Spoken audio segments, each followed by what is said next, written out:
to demonstrate for you how to install a Watts 4-filter quick change reverse osmosis system. To begin, you'll need a few tools. They include a drill, an 1/8-inch drill bit, as well as a 1/4-inch drill bit, a Phillips head screwdriver, an adjustable wrench, a flashlight, a pencil, and a knife. To begin, what you'll need to do is make an assessment of what you have available to you in terms of an available hole in your countertop. Many faucets these days actually have the sprayer as part of the faucet, and then there's an opening that just has a decorative cap over it. So now we have a nice clear hole with which to begin to mount our faucet. The faucet that will come with the unit will have three tubes on it. I'll take all 3 tubes and you're going to just feed them down through the counter like that. It has a toggle bolt that goes up and down. You're going to feed that through and let it open up underneath the counter. Your faucet will come with a lever in the up position. You're going to want to push it down and then take a look. You will see the top of a Phillips head screw. Take your Phillips head screwdriver, put it in, and then just begin tightening. And what will happen is the toggle bolt that's underneath, it will tighten to the bottom of your countertop. Nice and stable. So now, just take the faucet that came with it and insert. The first thing you're going to do is turn off the cold water. It will always be the one on the right. You're going to be disconnecting the cold water supply. I would recommend getting some sort of shallow dish because you will have some drips and you'll want to catch those. Take your adjustable wrench, go ahead and disconnect the water supply line. Okay. Put the end in the bowl and it'll drip there. Take the T valve that they're giving you. I would recommend make sure that the inlet valve on the 1/4-inch is in the fully off position so that it's closed. You'll know if you take a look in there that there's no opening for water to get through. Just go ahead and close that off. You'll understand why in a minute. So then go ahead and connect that to your water supply. So now just tighten it up with your adjustable wrench. Okay. One thing you want to make sure of is that you have the 1/4-inch valve pointed upwards here on the front side so that you can get easy access to it. Go ahead and empty out any remaining water from your cold water valve. Okay, go ahead and attach that to the other end and tighten with your wrench. Make sure the T is still facing upwards so that you can gain easy access. What I recommend now is to go ahead and turn the cold water supply back on just long enough to test it and make sure you don't have any leaks at this point. Then go ahead and shut it off one more time. Okay, next you're going to be mounting the top of the unit to the cabinet wall. So what you'll do is you'll take the top, grab one of your filters, and you're going to line it up so that you'll have approximately 5 inches or so below where the bottom of the filter goes so that you have easy access to change the filter. Then go ahead and mark your holes.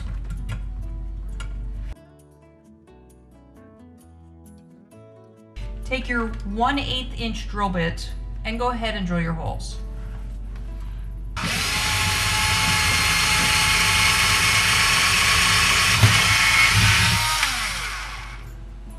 And then just screw in the 2 screws that they provide. If you take a look at the back of the top unit, what you'll see is they will have labeled faucet, drain, tank, and in. You're going to need to pay attention to those as we go through the rest of the steps. We're going to be connecting the 1/4-inch white tube to your cold water pipe. The kit with the gold T valve in it will also include these 3 parts. Put these 3 pieces on your white 1/4-inch tube as follows. Take the gold nut, put the blunt end down, leave the open end facing up. Then take what looks like a collar, take the widest part and have that at the top. The narrowest part goes first. And then you also have this little piece and it goes into the end. Push that all the way down until it stops. Push the collar up slightly, followed by your gold piece. Okay, take the end you just put together and attach it to the cold water, the 1/4-inch part that stuck out before.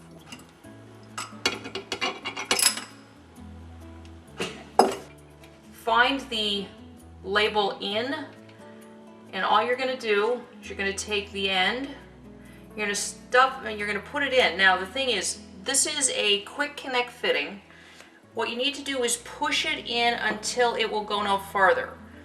Okay, get your tank out, and also get the part out of the bag that looks like this.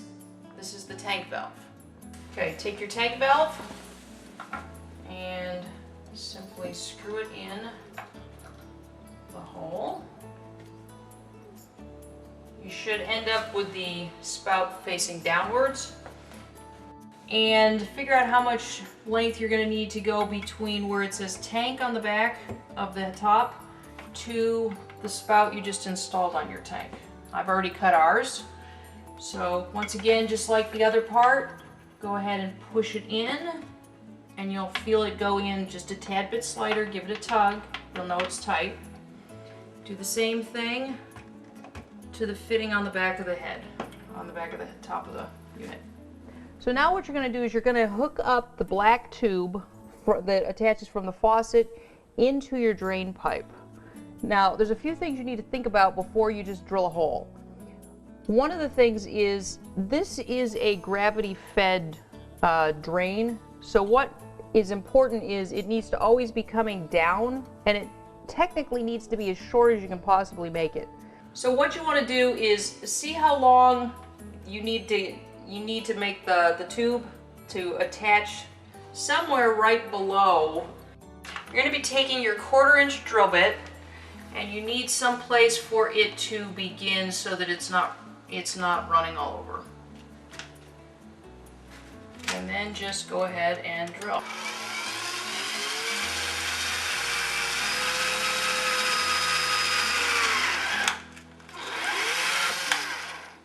This is the harness that you're going to mount around the hole you just drilled in the drain pipe. And so what you're going to do is you're going to take your screws, put them through the front, and then,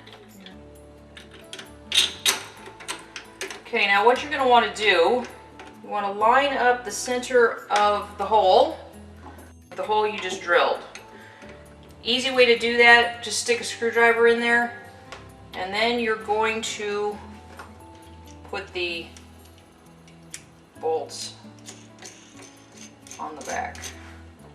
Before you finally tighten your harness completely, make sure that the hole in your drain pipe is right in the middle.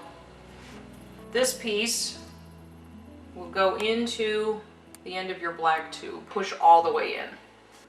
Okay, take the end, insert it into the hole, hand tighten it, and then tighten it 1/4 turn with the wrench. You received a little green part with a little wire that comes out the end. This is the flow control. Okay, take your flow control and grab the red tube that comes down from the faucet. Once again, think about how much tube you actually need, and if you don't need as much as they give you, which is probable, go ahead and cut that off. Okay, go ahead and put this piece into the end of the red tube. So here's our drain. I'm going to just insert this in, and once again push until it stays put. Go ahead and turn it upright and put it on the screws that you mounted on the wall earlier. You have one connection left to make, and that is with the blue. All you need to do, it's going to go right into the end. Once again, push it in until you feel it that second push. So go ahead and take the top off. When you line it up to be installed, it's going to require a quarter twist. So line the back up and a quarter twist.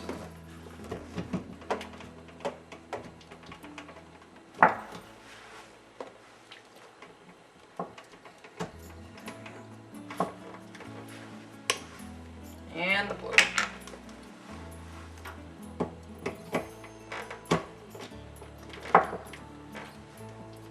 So now we're ready to test the system for leaks.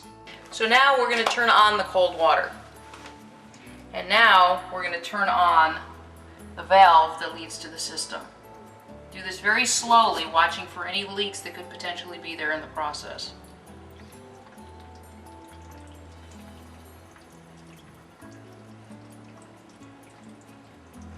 You're going to hear it filling. You may also hear the valve or the faucet making noises. It's getting rid of the extra air that's been in the pipes. That's completely normal. We're still looking for any leaks. Look around here. Look under here. See if there's any leaks coming from here. Check your water tank. Check your tank. Check your connection here. You're going to need to flush the system 3 different times in order to get rid of any loose carbon and whatnot that's in there before you're ready to drink any of it. Once you hear the gurgling stop, that means the tank is full. Go ahead and pull the lever down. You'll see the water start flowing. Wait until it's completely flushed and it stops running. Push it back up and let it close. You'll hear the water start gurgling again. Wait until the tank is full. Do this 3 times so that you get the system's completely flushed. After that, you can enjoy great tasting water. And I'll tell you, I've tasted this water before and it tastes really good. Be sure to sign up for our eFilter Auto Refresh program also, where you save on shipping and you never have to remember to order replacement filters. We send you just the filters you need when you need to replace them. No membership fees, no binding contracts. Cancel at any time. To find out more, call us at 1-800-779-1340. Enjoy! Whoa! Whoops! There we go. There's an outtake. There's an outtake for you.